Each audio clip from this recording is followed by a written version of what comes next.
Break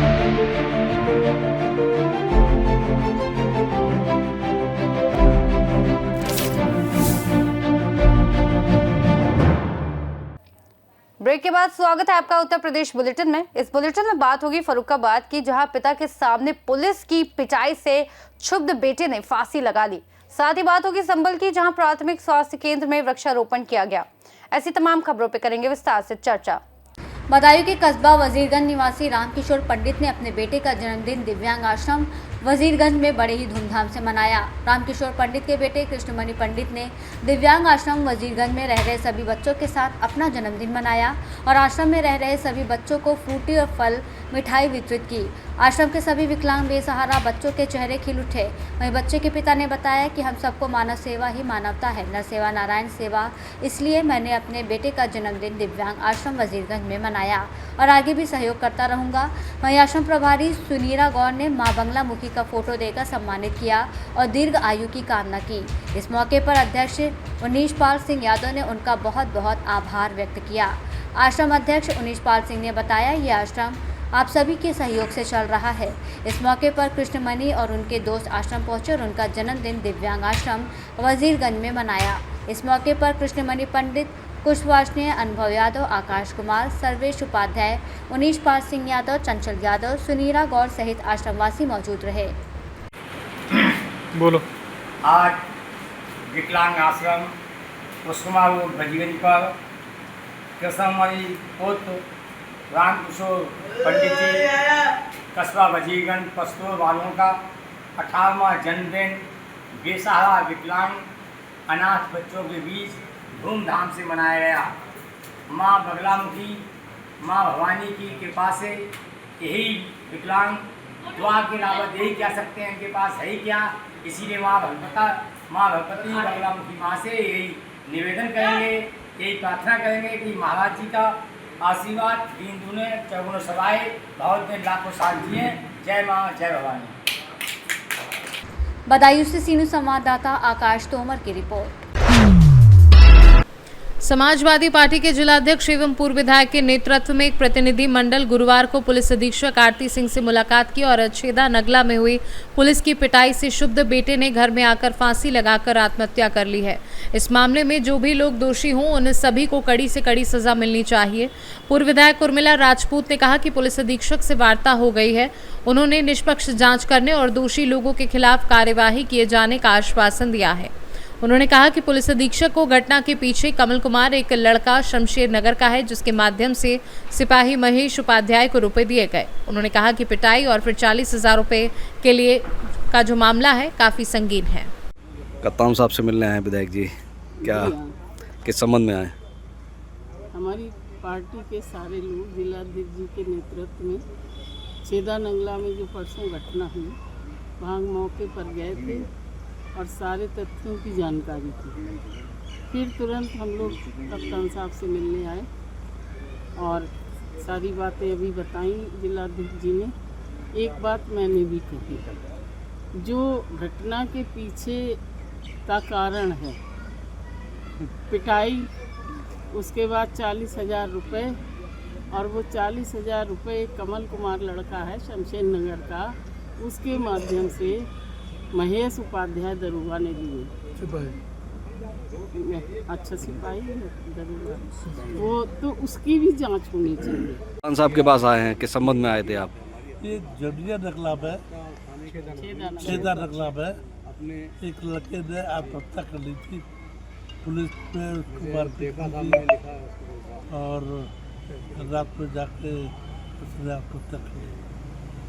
उसी प्रकरण में हम जड़िया नकला गाँव गए थे, जाकर छेदा नकला और वहाँ जाकर हमने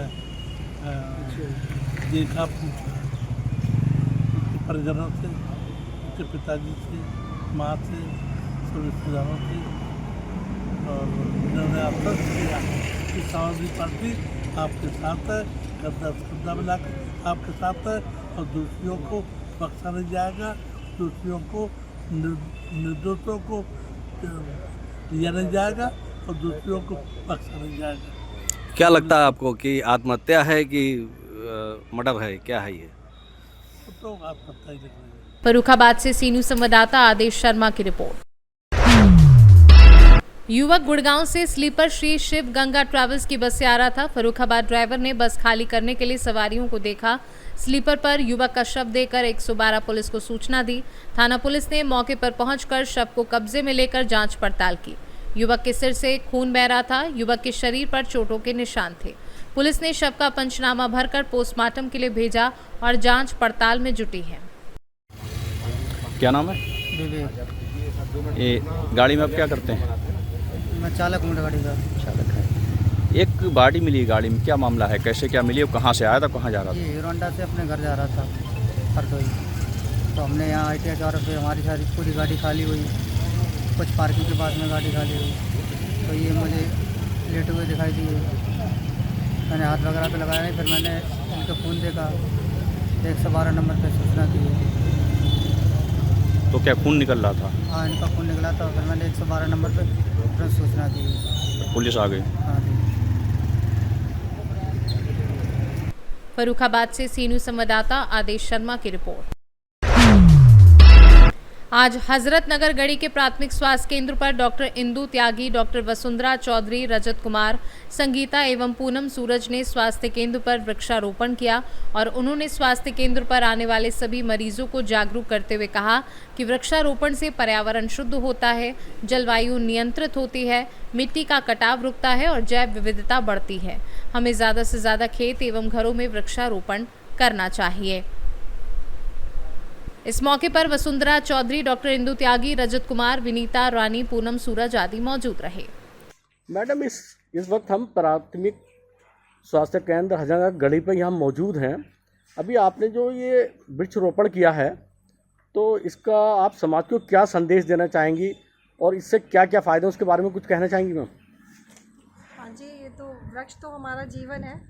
वृक्ष हमें मतलब प्रकृति के लिए एक बहुत बड़ा योगदान है। मतलब प्रकृति हमारी वृक्षों से ही होती है। हमें अच्छी ऑक्सीजन देते हैं, खाना पीना हमें अच्छा मिलता है, हरियाली जितनी अच्छी रहती है धरती पे उतना अच्छा लगता है, अच्छी ऑक्सीजन मिलती है, शुद्ध हवा मिलती है। तो इसलिए आज जो सरकारी एक योजना आई है कि उसमें जो है सबको वृक्षारोपण करना है। तो हमने 9 तारीख को काफ़ी यहाँ पर पौधे लगवाए। अभी हमारे थोड़े बच गए थे तो हमने वो भी सब वृक्षारोपण करा दिया। जी जी। तो मैडम, आज आपने कितने पौधे लगाए लगभग? हमने करीब 150-200 पौधे उस दिन लगा दिए थे और उतने ही हमारे शेष थे, तो वो हमने आज लगा दिए। तो मैम, आप समाज को क्या संदेश देना चाहेंगे कि किस तरह से लोगों को अपने घरों में, खेतों में किस तरह से वृक्षारोपण करना चाहिए?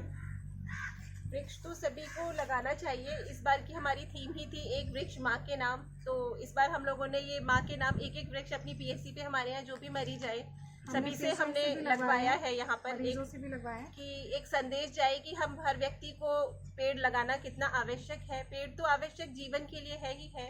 ऑक्सीजन मिल रहा है, हमें फूड मिल रहा है, सब कुछ है, पेड़ पर ही निर्भर है सारी चीज़ें। तो पेड़ तो आवश्यक है, उसमें तो शब्द कम है कहने के लिए। वायु प्रदूषण हो चुका है, जल प्रदूषण हो चुका है, तो उसमें वृक्षों का बहुत बड़ा योगदान है। तो हमें ज़्यादा से ज़्यादा वृक्षारोपण तो करना चाहिए, क्योंकि अगर हर इंसान भी एक वृक्ष लगाएगा तो शायद हम बहुत अच्छा योगदान देंगे प्रकृति को अपनी तरफ से, समाज को अपनी तरफ से। तो हमें ये जागरूक करना चाहिए। इसलिए हमने मरीजों से भी काफ़ी लगवाए। जो हमारे यहाँ पेशेंट्स आए तो उस दिन भी हमने वृक्षारोपण उनसे भी करवाया, आज भी करवाया जी। संभल से सीनू संवाददाता इसरार आलम सैफी की रिपोर्ट। खबर शाहजहांपुर से है, जहां कलाकार वेलफेयर ट्रस्ट भारत ने श्रावण मास के दौरान सभी कलाकारों को संदेश दिया।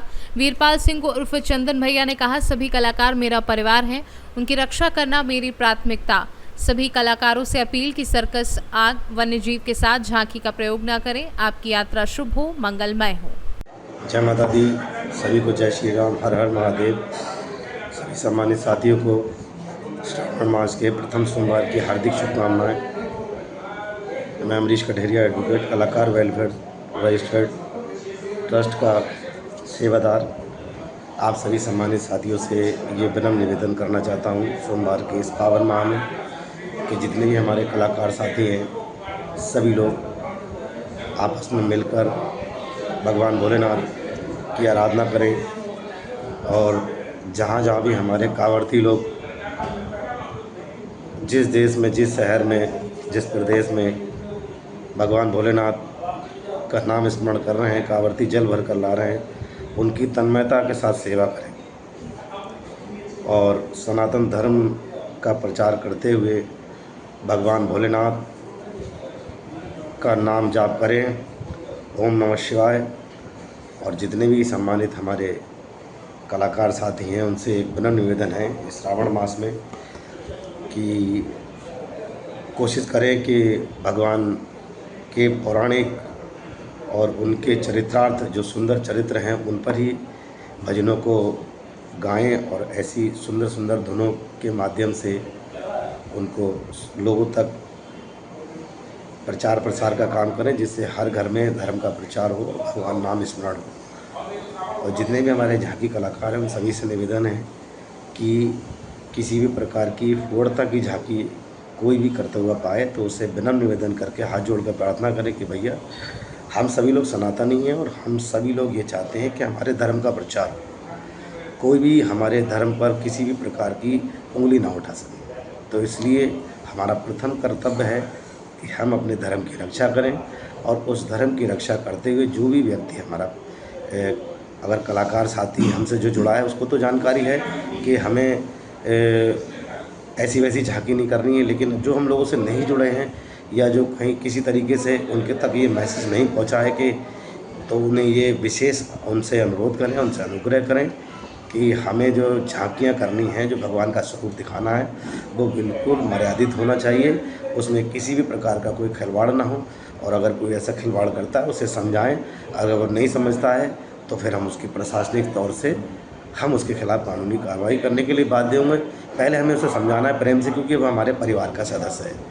अगर वो नहीं समझता है, और दूसरी बात ये है कि जो भी हमारे कलाकार साथी जीव जंतु का प्रयोग करते हैं उनसे मैं हाथ जोड़ के निवेदन करता हूं कि वो बिल्कुल बंद कर दें, क्योंकि हमारे इस क्षेत्र में इस समय जीव जंतु का प्रयोग बिल्कुल नहीं हो रहा है, जो कानूनी अपराध है। कलाकार वेलफेयर ट्रस्ट रजिस्टर्ड भारत के जो इस समय मौजूद हैं वीरपाल सक्सेना उर्फ चंदन भैया, जो संगठन के हैं, संगठन उप जिला महामंत्री। तो जो आपके जो कलाकार जो वेलफेयर ट्रस्ट के जो रजिस्टर्ड भारत के जो मतलब जो कलाकार जो एसोसिएशन है आपकी जो भी है, तो कलाकार मंच को क्या संदेश देना चाहते हैं? से जुड़े कलाकारों को आप क्या संदेश देना चाहते हैं सावन के उपलक्ष्य में? सबसे पहले मैं कहना चाहूँगा कि हमारे सभी क्षेत्रवासियों को और सभी शिव भक्तों को हमारी तरफ से जय बोले की। और मैं ये कहना चाहूँगा कि सबसे पहले अपने जो परिवार के कलाकार जो हैं, हमारे ट्रस्ट के जो कलाकार हैं, उनके बारे में मैं कहना चाहूँगा कि सबसे पहले तो वो मर्यादा का पालन करें। झांकी करते समय कोई भी जैसे आग, सर्कस, वन्य जीवों के साथ में कोई भी ऐसी झांकी नहीं करेंगे। नंबर 2, ना तो कोई ऐसा ड्रेसअप पहनेंगे जिससे अंग प्रदर्शन हो। और झांकी करते समय कोई भी हमारा कलाकार, हमारे ट्रस्ट से जुड़ा हुआ जो भी कलाकार है, वो कोई भी किसी भी तरीके का नशे का सेवन नहीं करेगा, जैसे पान, पुड़िया, बीड़ी, सिगरेट आदि किसी चीज़ का प्रयोग नहीं करेगा। अगर ऐसी स्थिति में कोई कलाकार पाया जाता है तो ट्रस्ट की तरफ से उस पर क्या कार्रवाई के निर्देश हैं? अगर ऐसी स्थिति में पाया जाता है तो उस कलाकार पर प्रशासनिक कार्रवाई की जाएगी। उसका जिम्मेदार वो स्वयं होगा, बल्कि हमारा ट्रस्ट नहीं होगा। शाहजहांपुर से सी न्यूज़ संवाददाता फसाद खान की रिपोर्ट। इस बुलेटिन में फिलहाल इतना ही। देश और दुनिया की तमाम बड़ी जानकारियों के लिए बने रहिए सी न्यूज़ भारत के साथ।